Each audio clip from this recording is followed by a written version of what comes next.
Assalamu alaikum. This podcast has been brought to you by Seekers Guidance, the global Islamic seminary.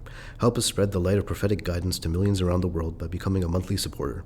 Make a small donation at seekersguidance.org/donate. As little as $10 a month can help people find life-changing guidance.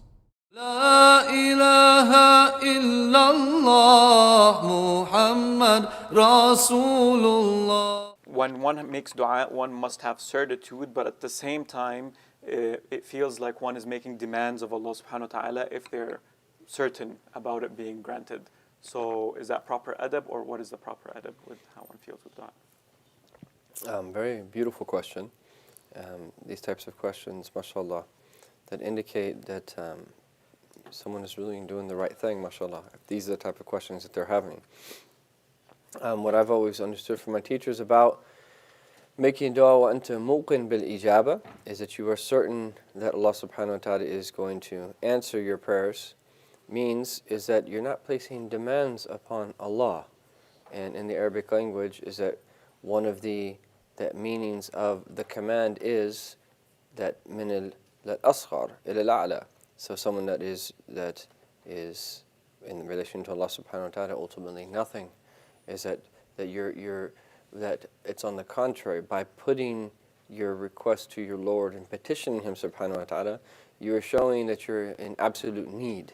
So you're not demanding from Allah in that sense, a'udhu billah, is that you are petitioning Allah, you are supplicating Him, is that you are actually recognizing is that you are in absolute need of Him, and there's nothing that you can do without Him.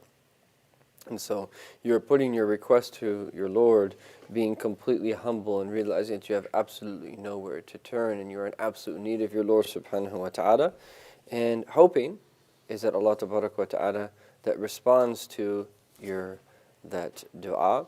And the certainty here is the certainty that the one who you are praying to hears your prayers. And every dua that if you are sincere is accepted. It might not be accepted in the way that you want it to be accepted, is that you have absolute certainty though that your Lord that will give you what is best for you. And either that thing that you are requesting in this world, or is that He will ward off some type of harm from you that was supposed to be coming your way, or is that He'll save the trace of acceptance and answering of that prayer until the next world, and some type of blessing that He has that kept for you subhanahu wa ta'ala. So in any case is that if you're sincere, your dua will be accepted, and that we have certainty in that Allah ta'ala will provide us with what is very best for us. And here you can make a distinction between two things. There are things that we know that absolutely are from the murad of Allah, that are pleasing to Allah and that He loves.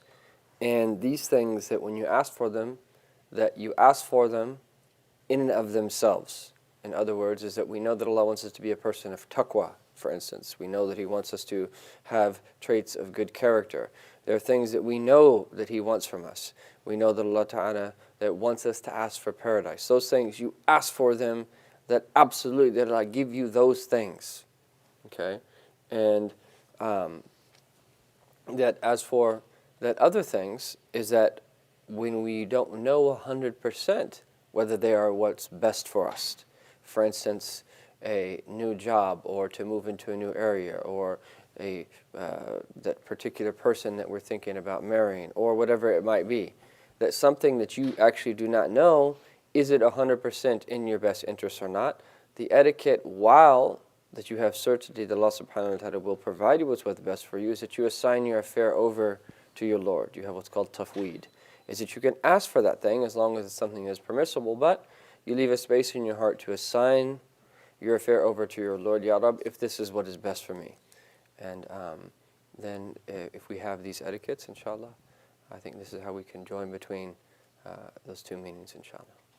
La ilaha illallah Muhammad Rasulullah.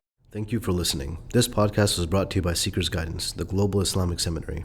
Visit SeekersGuidance.org to access reliable Islamic knowledge taught by qualified teachers. We offer a wide range of courses, podcasts, articles, and a world-class answer service. Support us in spreading free, reliable Islamic knowledge to millions around the world by becoming a monthly supporter.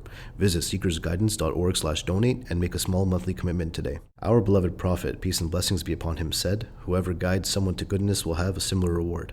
So don't forget to share this podcast and spread prophetic guidance.